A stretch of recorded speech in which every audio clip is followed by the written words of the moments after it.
Sahabat Alkitab, kali ini kita akan mengulas bersama tentang fakta dan sejarah di dalam Alkitab. Selama beberapa menit ke depan, kita akan membedah cerita-cerita dan fakta-fakta seputar tempat, benda, dan tokoh-tokoh yang selama ini sudah pernah kita dengar. Lalu apakah bahasan kita kali ini? Mari kita simak.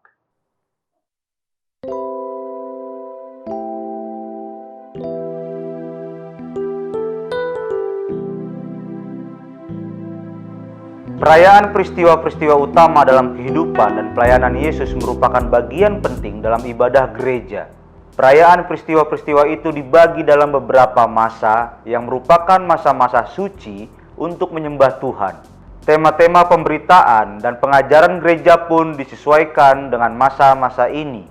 Ada 6 masa dalam 1 tahun gereja, yakni masa Advent, masa Natal, masa Epifani, masa Lent atau masa Saum, yaitu masa puasa, masa Paskah, dan masa Pentakosta. Setiap masa diberikan warna yang khas, yang masing-masing mempunyai maknanya sendiri. Biasanya, helai-helai kain dengan warna-warna yang khas itu dipasang pada mimbar, pada altar atau meja sakramen, dan begitu juga warna stola, para petugas gereja yang disesuaikan dengan masa yang sedang berlangsung itu. Waktu yang tepat dari masa ke masa ini tidak sama dalam beberapa tradisi gereja, terutama dalam tradisi gereja timur. Untuk gereja timur, tahun liturginya dimulai pada tanggal 1 September. Namun, yang terutama kita bicarakan di sini adalah yang lazimnya diikuti di gereja barat. Sebab kita di Indonesia, walaupun terletak di timur, merupakan bagian dari gereja barat. Sebabnya ialah karena sebagian besar gereja-gereja yang ada di Indonesia sekarang ini adalah hasil kerja penginjil-penginjil dari gereja barat. Walaupun yang pertama memberitakan Injil dan mendirikan gereja di Indonesia adalah penginjil-penginjil dari gereja timur, yaitu orang-orang Arab dan Persia Kristen yang datang ke Indonesia jauh sebelum kedatangan orang Eropa. Tetapi gereja-gereja yang mereka dirikan di Nusantara sudah tidak ada lagi.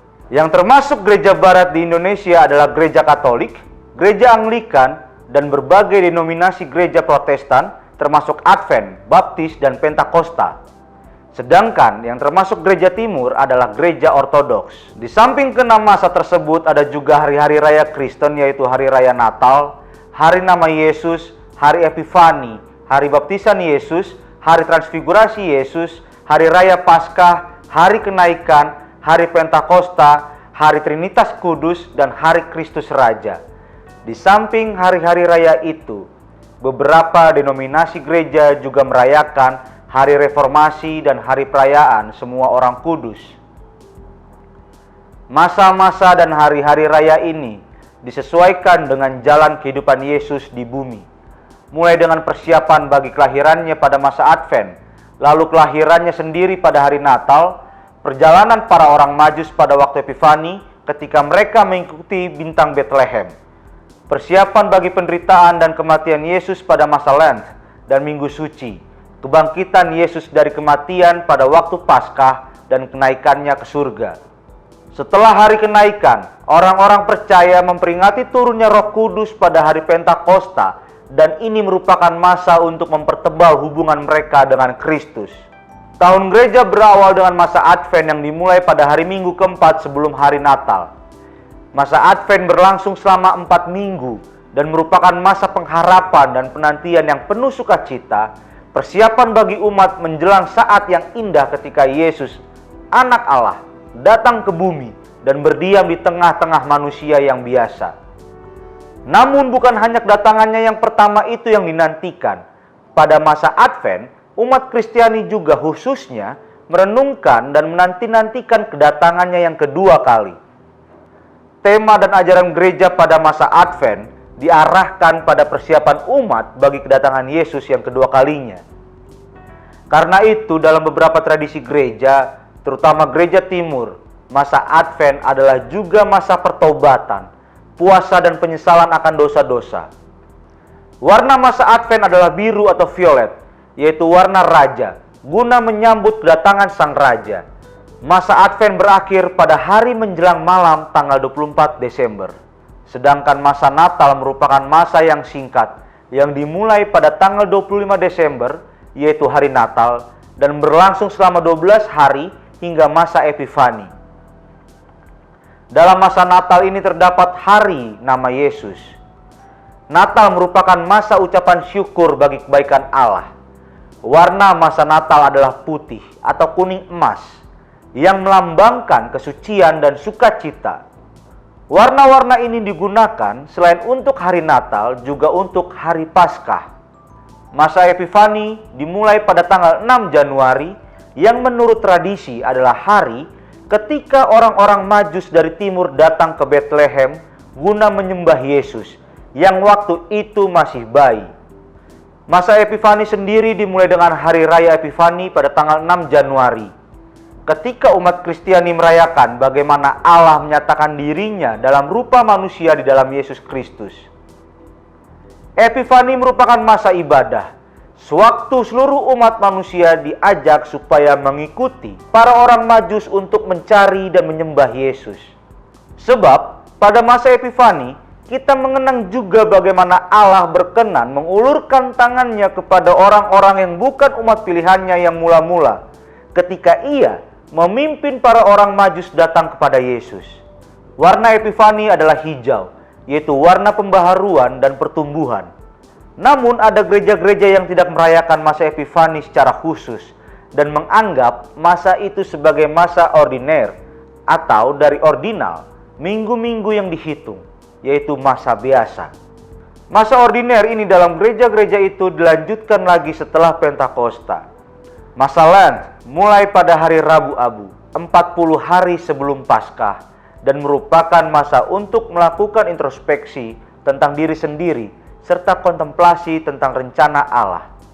40 hari ini mengikuti masa Tuhan Yesus berada di padang pasir ketika Ia dicobai oleh iblis. Bagi orang-orang Kristen, ini adalah masa pertobatan untuk menyingkirkan dosa dari kehidupan mereka dan menyalipkan keinginan-keinginan duniawi sewaktu mereka merenungkan makna penderitaan dan kematian Yesus pada masa Minggu Suci dan khususnya pada Hari Raya Jumat Agung. Warna Lent adalah ungu atau di gereja-gereja tertentu berwarna violet. Warna-warna ini melambangkan penderitaan. Masa Paskah dimulai dengan hari Minggu Paskah. Hari Paskah sendiri dirayakan pada tanggal yang berbeda-beda setiap tahun. Hari Paskah jatuh pada hari Minggu pertama setelah bulan purnama sesudah equinox pada tanggal 21 Maret. Equinox adalah saat ketika matahari berada tepat di atas khatulistiwa, sehingga siang hari dan malam hari sama panjangnya di seluruh dunia, yaitu 12 jam.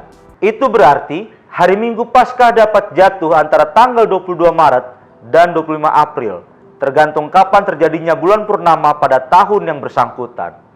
Hari Paskah adalah perayaan penuh sukacita, mengenangkan kebangkitan Yesus dari kematian. Masa ini ditandai dengan puji-pujian sewaktu orang-orang Kristen memuliakan Kristus yang bangkit itu. Masa Paskah berlangsung sampai hari raya Pentakosta. Warna Paskah adalah putih atau kuning emas, warna yang digunakan juga untuk Natal. Masa-masa dan hari-hari raya dari masa Advent sampai hari kenaikan memberikan kesempatan kepada jemaat, baik secara perorangan maupun secara bersama, untuk mendalami peristiwa-peristiwa dalam kehidupan Yesus, mulai dari kelahirannya, merenungkan pelayanannya dan pengajarannya, kemudian penderitaan dan kematiannya disalib, yang disusul dengan kebangkitannya dan kenaikannya dan turunnya Roh Kudus. Itu semua dirayakan dan direnungkan maknanya dalam kehidupan orang percaya untuk memperkuat persekutuan mereka dengan Tuhan dan dengan sesama. Setelah masa Pentakosta, gereja memasuki masa ordiner atau kembali. Masa biasa ini kadang-kadang diberi warna hijau pudar. Namun, beberapa tradisi gereja membagi masa ini ke dalam masa Pentakosta dan masa kerajaan, mulai hari Minggu terakhir bulan Agustus sampai masa Advent. Pada masa ini, gereja terus memusatkan perhatiannya pada misi gereja untuk menjadi terang dunia dan menyampaikan berita Injil kepada orang lain. Bagaimana sahabat Alkitab untuk fakta kali ini? Mungkin ada pendapat lain. Bila ada, yuk kita diskusikan di dalam kolom komentar dan saksikan fakta-fakta Alkitab berikutnya ya.